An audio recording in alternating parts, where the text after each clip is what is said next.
E a gente olha aqui, eu acho que essa história da ponte, né, Abrúcio, isso tem tanta coisa para a gente refletir e analisar, porque é o seguinte, uma ponte que todo mundo sabia que estava um caos aquela ponte, vem esse acidente, aí a gente tem aí 2 mortes confirmadas, 15 pessoas desaparecidas, e aí uma situação muito grave de infraestrutura no nosso país. Governo Lula coloca prioridade para que o seu ministro vá até o local e ele, agora há pouco, anunciou 100 milhões de reais para reconstruir essa ponte que caiu na divisa entre o Tocantins e Maranhão. Aliás, a gente tem a fala do ministro agora há pouco. Vamos já colocar para a gente poder analisar juntos.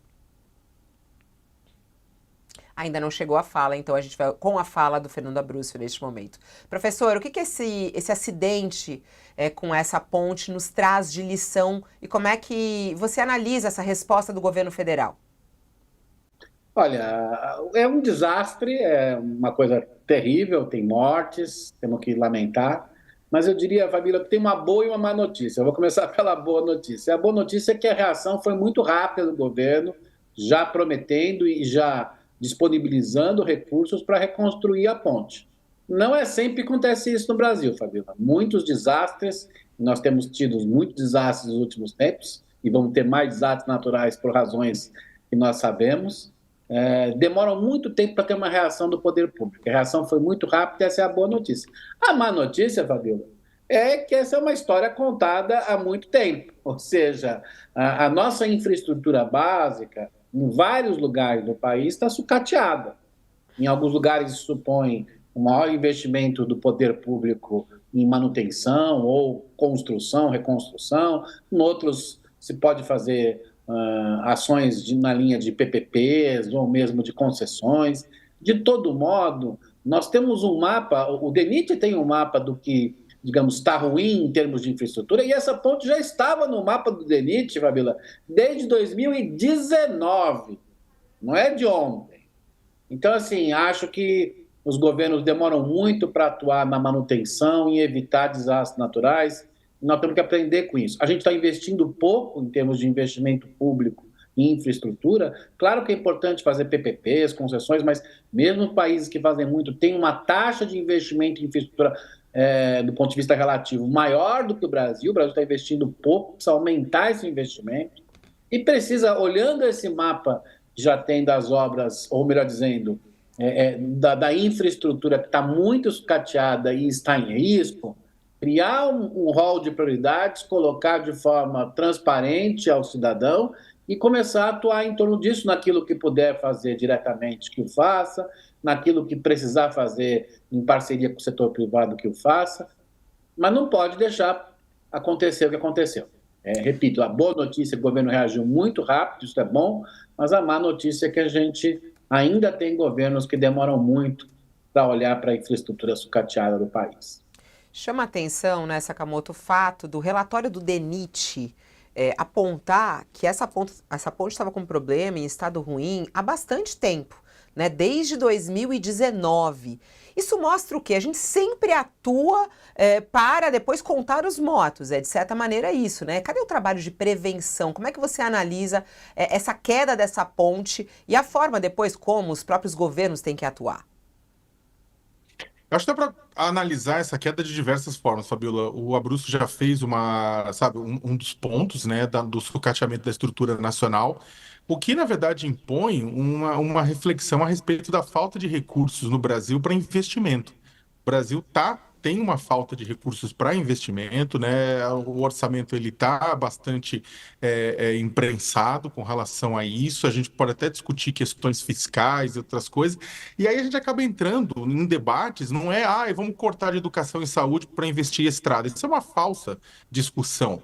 Na verdade, vamos discutir, por exemplo, avançar na progressividade de impostos para mais ricos, ou vamos discutir a respeito da meta de inflação, que talvez esteja um pouco irreal para considerando o Brasil.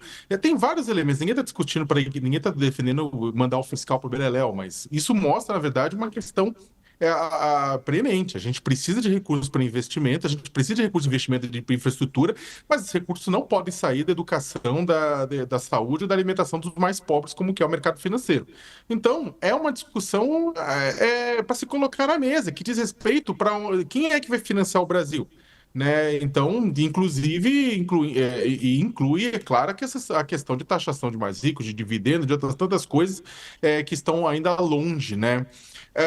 O segundo ponto é a questão das emendas. Como é que isso se conecta com a questão de emenda, Sakamoto? Exatamente. Você vai pegar, hoje, uma parte significativa do orçamento nacional está sequestrado pelos interesses paroquiais de deputados e senadores, né, que querem mandar para suas bases com o objetivo de se reeleger ou de desviar e depois obter dinheiro para o seu coquetel de camarão no final do ano, né, para o panetone.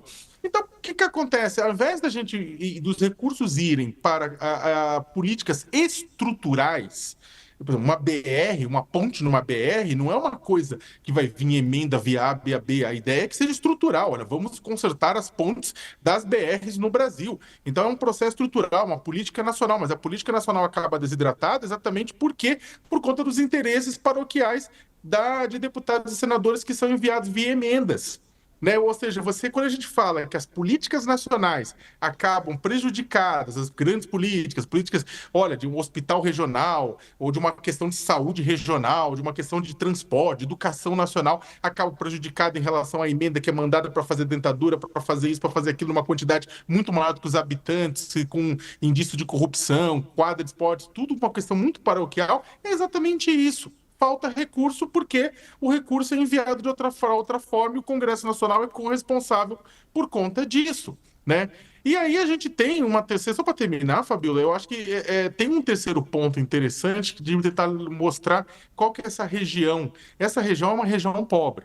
Você está na divisa em Estreito, entre Estreito do Maranhão, Palmeira, Tocantins, cruzando o Rio Tocantins. Eu já fiz matérias várias vezes por lá, né? E aí a gente tem o combo completo naquela região. Você tem trabalho infantil, você tem exploração sexual de crianças e adolescentes, você tem trabalho escravo, você tem assassinato de trabalhadores rurais, né? Você tem conflitos rurais, você tem conflitos rurais com comunidades tradicionais, com comunidades indígenas, tem tudo lá no meio, sabe? Por questões de hidrelétricas, tem de tudo. Então, além de tudo isso, além de toda essa discussão que agora essa região está sendo lembrada por conta da ponte Juscelino Kubitschek, que foi para o Beleléu, ponte essa, inclusive, que não é só a BR-226, a BR-230, ou seja, o que caiu foi a Transamazônica. A Transamazônica está interrompida, tá? Só para deixar bem claro. Passam 2 BRs naquela ponte. Ou seja, e é uma região com uma série de problemas estruturais. Não são problemas só paroquiais, problemas estruturais. Então, de certa forma, ao cair a ponte, se você for olhar naquela região, é uma região empobrecida também. O que isso tem a ver com a queda da ponte? Com a queda da ponte, nada em si. Com a questão de orçamento, de prioridades do Brasil, totalmente.